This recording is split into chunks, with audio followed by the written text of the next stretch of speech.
జనులకు తెలియని జపములు జరిపినదా మురళీ సఖీ వెనుకటి బ్రతుకున చేసిన పుణ్యమిదా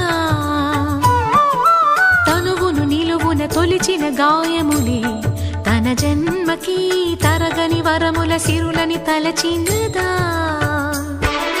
కృష్ణ నిన్ను చేరింది అష్టాక్షరిగా మారింది ఎలా ఇంత పెన్నిధి వెదురు తాను పొందింది వేణు మాధవాని సన్నిధి ఈ శ్వాసలో చేరితే గాలి